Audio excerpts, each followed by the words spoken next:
अगला क्वेश्चन की बात करते हैं जरा। यहाँ ए बी सी मैट्रिक्स दिए हुए हैं, इसका ऑर्डर दिया हुआ है 3/3, इसका ऑर्डर है 3 रो 1 कॉलम और इसका ऑर्डर है 1:3।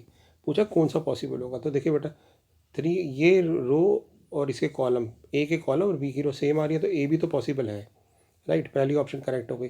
तो which of the following is defined, इसका मतलब हमें बाकी चेक करना है ए सी, क्योंकि ओनली वर्ड यूज़ किया हुआ है, तो ओनली ए सी। तो ए सी के अंदर 3/3 है और ये 1/3 है, तो ये पॉसिबल नहीं होगा, तो ये ऑप्शन तो गई। बी ए की बात करते हैं, तो बी में 3/1 और 3/3 आएगा, तो ये ऑप्शन भी गई, बी ए नहीं हो सकता। अब ऑल ए बी ए सी, जब ए सी नहीं था तो ये ऑप्शन भी गई, तो ऑप्शन ए करेक्ट हो जाएगी बेटा, ठीक है। यहाँ पे देखिए अगर मैं 1/x को p पुट कर लूँ तो उसका डेरिवेटिव आ जाएगा -1/x²। तो डेरिवेटिव में दिया हुआ है, तो बेसिकली ये बन जाएगा 2p dp with negative sign. अब इसका इंटीग्रेशन क्या होता है, 2p upon log of 2 sorry. अब p की वैल्यू पुट कर देंगे तो ये हमारे पास आ जाएगा -1/log2 और 2 की पावर 1/x। तो हमसे k पूछा था, तो k हमारे पास आ जाएगा -1/log2। ऑप्शन ए करेक्ट हो जाएगी बेटा। यहाँ पे पूछा हुआ है a + b + c 0 है, b और c के बीच में एंगल बताओ। हमने क्वेश्चन किया हुआ है ऐसा, तो क्या करेंगे, b + c को अपनी साइड रख के a को उधर ले जाएंगे और फिर इसका स्क्वायर कर देंगे, तो बेसिकली बन जाएगा हमारे पास (b² यानी 9 + (c² यानी 16 + 2 टाइम्स 3 × 4 × cos थीटा, हमें एंगल बताना है। और यहाँ पे आ जाएगा a मैग्नीट्यूड का स्क्वायर जो 36 है, तो ये 25 उधर जाके माइनस होगा, तो 24 cos थीटा = 37 - 25, तो 12 रह जाएगा। तो cos थीटा की वैल्यू आ गई हमारे पास हाफ, और cos थीटा हाफ कब होता है हमारे पास, 60 डिग्री में। ऑप्शन सी करेक्ट हो जाएगी, ठीक है।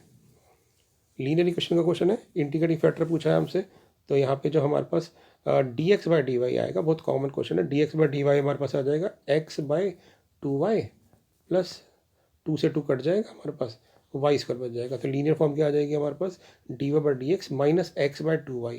तो इंटीग्रेटिंग फैक्टर क्या हो जाएगा, e की पावर में -1/2y का इंटीग्रेशन, और इसको हम करेंगे तो आ जाएगा -1/2 ln y।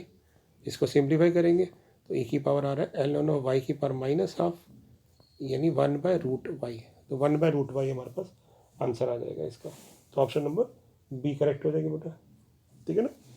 यहाँ पे लॉग नहीं है तो इसलिए ई वाली पावर तो वैसे ही कट जाएगी हमारे पास, ये वाली सारी की सारी, तो 1/√y आ जाएगा, ठीक है। आगे चलते हैं।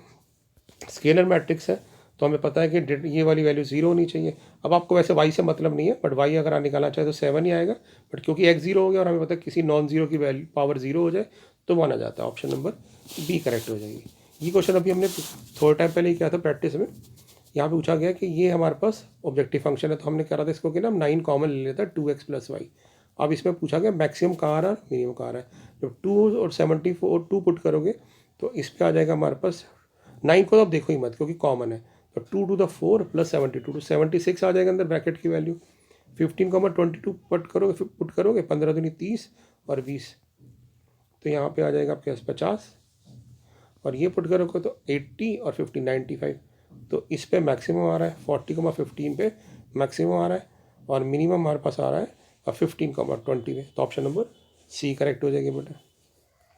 अगले में चलते हैं। पूछा गया है कि इनमें से कौन सी नॉट करेक्ट है। क्लियरली जब a + b का इन्वर्स करते हैं तो b इन्वर्स a इन्वर्स नहीं होता, ऑप्शन नंबर ए गलत हो जाएगी हमारे पास, ठीक है। हमारे को अगला क्वेश्चन पूछा गया है कि z जो है ना ax + by बाउंडेड है, तो क्लोज फिगर है, तो जब उसकी कॉर्नर पॉइंट निकालेंगे और पुट करेंगे तो आपने नोटिस भी आओगे, कोई क्वेश्चन रैंडमली बना सकते हो, मिनिमम वैल्यू भी आएगी और मैक्सिमम भी आएगी, तो इट में have minimum and maximum value, ठीक है बेटा।